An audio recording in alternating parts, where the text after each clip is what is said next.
I want to walk you through some common problems that you may run into, especially if you're working in .NET. Um, these hopefully are going to be able to be used to build on this channel a debug series. I know we talked about debugging in a previous video, but honestly, I really still think debugging is something that obviously you develop over time, but it's something that it's hard to learn, especially before just like jumping into your first job or whatever it is. So I want to kind of walk you through common errors that I've seen pop up, and I've seen a lot of threads on in Stack Overflow. And so to start the series off, I want to introduce one common error that I've seen a lot of times. You'll see it all over the place in Stack Overflow. Um, so it's around services. So we're going to go ahead and add a service. So let's go ahead and add a new service. And a service, when you hear that in .NET, it just refers to the design of the system. So basically, we're going to go ahead and add a service. We can call it I don't know. Let's call it number service. So the name service is just a convention, right? You have models, you may have views, you may have services, you may have repositories. So just part of naming conventions that you'll learn. So we did a public class of number service, and let's go ahead and give it a constructor. So some of the shorthand keys that you'll kind of pick up as you go, one of them is ctor, and that's constructor. And then if you do tab or tab in Visual Studio, that will generate the code for you. The same with properties. If you do prop tab, it'll generate a full property. A property is different from a field, by the way. A field would be something like, private int, num. A property has getters and setters. Just a quick .NET overview thing there. But we're going to go ahead and add a method. So let's add a public method of, sure, we'll do the autocomplete for get number. And we're going to return 2. And we got that all the way done. Let's go ahead and I guess add an interface just to adhere to common practice. So we'll just add an interface. Now, obviously, when we're looking at this, it almost got it. Double int get number. You probably would make the interface first and then implement it, but we're just doing it here like this. We don't need the constructor, but I just want the full layout just so you can see everything. So we just have a number service. We have, get rid of that. We have a public method called getNumber, and we return 2, which is an int. So this is our service, and let's go ahead and use the service in a controller. So let's go ahead and add it to our home controller. I'm going to pin these so we don't lose them. Pin the home controller, and let's go ahead and add a new endpoint to get this. So we're going to do public action results, and we're going to do get number. We are going to give it a route. Let me just copy this so I don't have to type it. And you don't need the get. By default, it's HTTP get, but I just want to be explicit with what we're doing here, so there's no ambiguity. So we're going to then set this endpoint up, and we know we want to call our new service method. So if we go to the top, we're going to add another private read only what do we call it? Number service. There it is. And let's go ahead and add it to the very long list of services we have in our constructor. So number service. Okay. So now we have it available to use. So we'll jump down to the endpoint that we're adding. And we are going to how do we want to do this? We'll just say var number is equal to get number, and then we're going to return the number, but not like that. We're going to return an OK. An OK is just a 200 status code. So we call the get number on number service, and we return that. So not doing a whole lot, as you can see. It will allow us to hit this endpoint from Postman or from Swagger. I don't think we have Swagger set up on this, but all it's going to do is return that number. So let's go ahead and debug this, and I will show you what happens.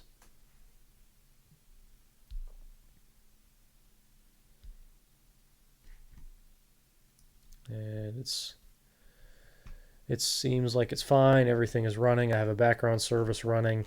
It's giving me all these logs. It's connected to RabbitMQ, so everything appears fine. So what I'm going to go ahead and do is open up Postman, and I'm going to call that endpoint. So we called it get number. I'm going to make a new request. Add request.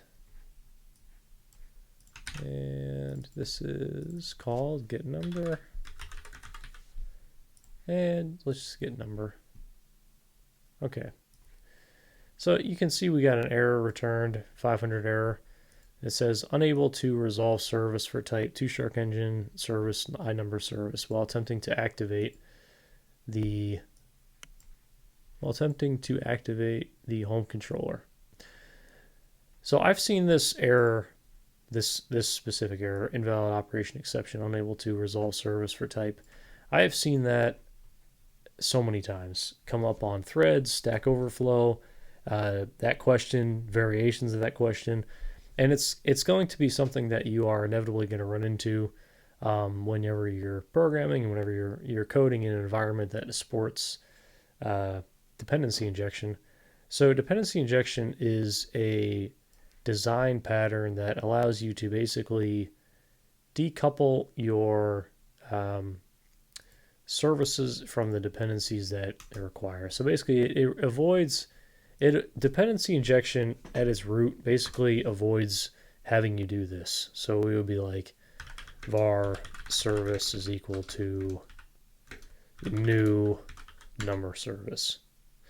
So the second we do that, we have created a explicit dependency on number service. We've called new number service. So now all of a sudden we've created a dependency. We've now specifically allocated that memory in the heap, and we've done a number of things that are not good practice, specifically for creating decoupled classes, where you don't want we want to be able to just provide what this class needs, and we don't want there to be any use of the word new. Really, we want to inject that dependency into our constructor.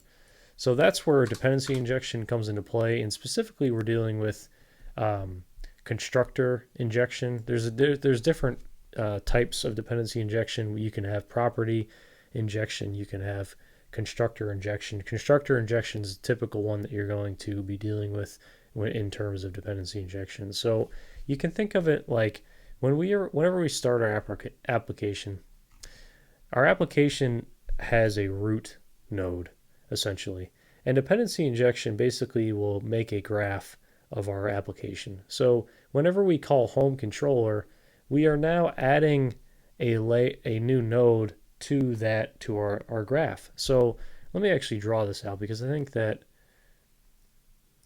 this is, I'm just going to commandeer my existing graph here. So when you have a .NET application, so we're just going to call this for the sake of the video the root. So here we go. When you have the root of your application, this can be referred to as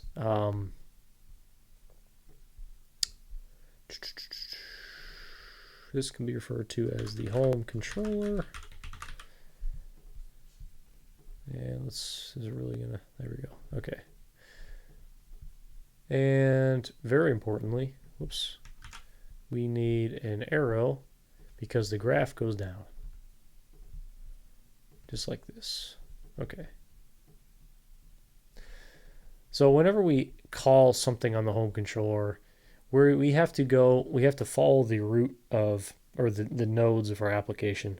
So dependency injection is a way for us to decouple this from the things that it relies on, from its dependencies. And so by specifically creating a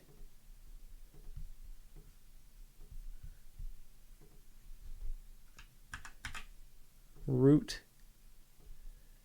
composition like this, we can do things like this. And it makes it very easy to see how our application is structured. Without dependency injection, you have to inevitably do what I showed you here, and specifically call, new number service. And if you're always creating new objects, if you're creating these explicit dependencies to other services, you're not creating an environment where you can work in easily, especially when it comes to unit testing. And also, it's not good for memory, because if you're always calling new, you're always allocating that space in memory. So it can lead to bad performance. It can lead to poor design of your application, because now you've created these strict dependencies in your service. So it's almost impossible to mock, because every time you call that service, you know that it has these tough dependencies. So it would mess up your entire application hierarchy, because dependency injection allows you to create clean designs like this, where everything starts from the root and goes down, and you're not worried about any kind of what the home controller relies on, what the number service relies on, because everything is provided on the build, right? Everything is provided when that home controller is activated. Everything is provided when the number service is activated. So the error that we received, where it says unable to resolve service for type while attempting to activate the home controller, that's saying that when we tried to call this endpoint, when this home controller was activated, this right here broke because it didn't have that dependency available through dependency injection. That the service wasn't activated. The service didn't exist yet. It didn't have any. It didn't exist. Plain and simple. So if we go into the program.cs file, there is a part where you have to specifically register the services, and this gets into the service lifetimes that we went over in a previous video of scope, transient, and singleton. This is where you are going to need to register your service for activation. So dependency injection, at least in .NET, works with reflection. So it's going to, whenever you're, what we just did, when we called our home controller endpoint, it's going to try to activate that controller, and it's going to use reflection to do that, and then it's going to go out and look for the services that have been registered in the dependency injection pipeline.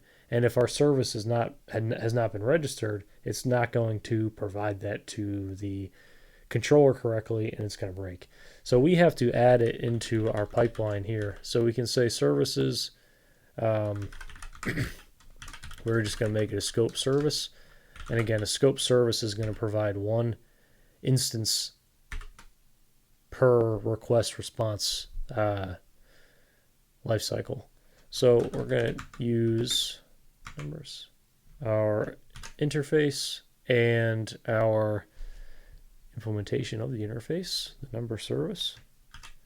So now we've added it to our service registration. So now if we go back into our home controller, there's something else that I think it's important to call out. So you can see that we're programming to an interface, which again is a specific design pattern that allows you to not have to worry about what the actual implementation of the interface is. We just have to worry about the contract, the interface. And all we know is that this home controller is going to call this method signature that the interface defines, and that's it. And with dependency injection, we don't have to worry about calling new on any object. We already know that the object is going to be available and it's provided on activation. So it all works very nice. So now we've registered it. So what I'm going to do now is I'm going to restart my application. So we're just going to debug this again. And it's running, and let's go ahead and call this endpoint again. So now we return a status 200 and our 2 is returned as normal.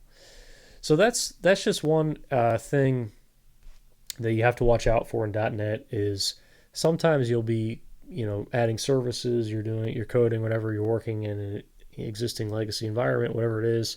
If you run into any kind of activation errors like that, just the first place to really check is what does the service registration look like in the middleware. So what does it look like for your, well, in my case, the program.cs file? What does that look like? So that'll be the first place to really check. So it's good to get familiar with reading service registrations, getting familiar with the service lifetimes of the registered services, because that can also cause some unexpected issues if you have a service that you meant to register as I don't know, maybe a singleton, and it was actually registered as transient. So just some things that to watch out for. So just be mindful of this area of your main, of the entry point into the application, the middleware. Just be mindful of that. And so that is just one way to resolve that error. Well, that is the way to resolve the error. But I would read up on dependency injection. There's a good book called Dependency Injection, and it's by Manning Publishers. It's a very good book. It goes into probably more than you would ever care to know about dependency injection, but it really describes this very well, and I think it helps make dependency injection really click and really bring to life why it makes sense beyond just the answer of it's a design pattern. Particularly when you get into memory issues, I think that it's helpful to understand why dependency injection is beneficial beyond just a design pattern and beyond just object-oriented programming principles. But it really does have performance implications, particularly around memory allocation. And I actually found this would be unrelated, but I actually found something interesting that you can, if you're curious about learning more about garbage collection in .NET, there's something that you can mess with that's really interesting, and I think it's going to be helpful as you begin to learn about memory garbage collection and the whole topic that is in .NET. But if I added this background service and I am manually collect on the garbage collector, so it's going to collect basically all the unused references, all the hanging unused blocks of memory that are just out there. The garbage collector is going to run its algorithm and basically free up that space on the heap. So, but there's one tweak that you can do, and I want to show you that now. So I need to actually get to my cs.proj file, and the way to do that easily is just unload the project and then double click there, and then it'll pull up your cs.proj. I added inside the property group this line here, server garbage collection. By default, I believe, I could be wrong, but I believe that's set to true. And let's go ahead and set it to true. And I have a background process that's running that records the time to free up the garbage, the memory. So I'm going to go ahead and debug that. And I want to show you the times that I see that process taking. Oh, whoops, hold on. I gotta stop that. I have to reload. I gotta reload and rebuild. All right, let me do that. And let me debug now. And let's go to my, where are we at here? Where's my console? Nope, not my console. Where is it at? I switched to JetBrains Rider, and I'm just getting my bearings around. Hold on. I put the app in a weird spot.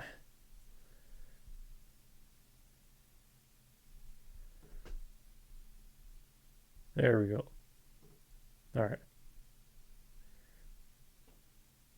So this is the total time that's taking for the garbage collection to collect. So you can kind of get some wild times, but it's in milliseconds. So you can see it's pretty consistently around. It was over 15, 16, 15 milliseconds, 27 milliseconds, 10. Oh, there was a 2. So I'm going to stop that, and I'm going to switch this to false. And I want to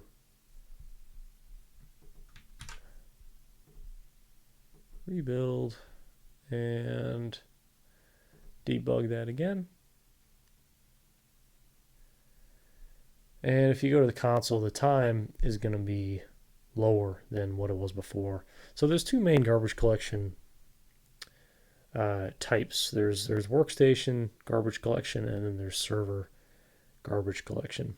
So I would research both of those, and I'm like right in the middle of learning that topic and really getting very deep into memory and garbage collection in .NET. So I would anticipate probably some content at least in the next like maybe 4 or 5 months on this channel about that topic, because I think it's interesting. So we're going to go into string builder, we're going to go into structs versus classes, we're going to go into using the new keyword that we get into a little bit here.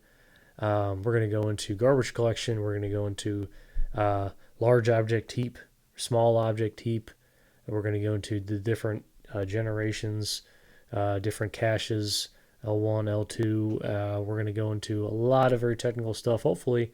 One, because I'm trying to get better at it, and I think it's a cool topic. So I think there's going to be content on that coming up. And yeah, in general, this is just kind of a fun way to just test for yourself, and then just see if you can run a benchmark and then go from there. I think that this workstation and server garbage collection, it's what I found. It's a bit difficult topic to read about.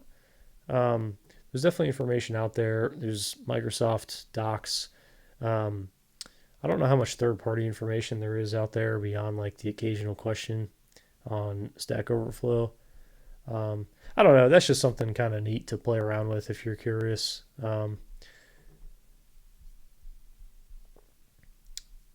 Background services are also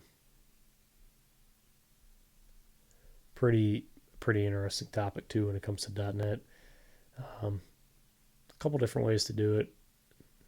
.NET introduced a background service, kind of abstraction we'll call it, but it allows you to avoid having to call like the on starting or the dispose. You can just do execute async, wrap it inside a while for the stopping token or the cancellation token, and then you can just do whatever you need to. It's pretty good. I'll probably make a thing on background services, make a video just experimenting with different things. What happens if you have multiple background services? How do you register those, and kind of so on and so forth. So anyway, yeah, this was kind of just a hanging out video. Just .NET discussions, talk, code.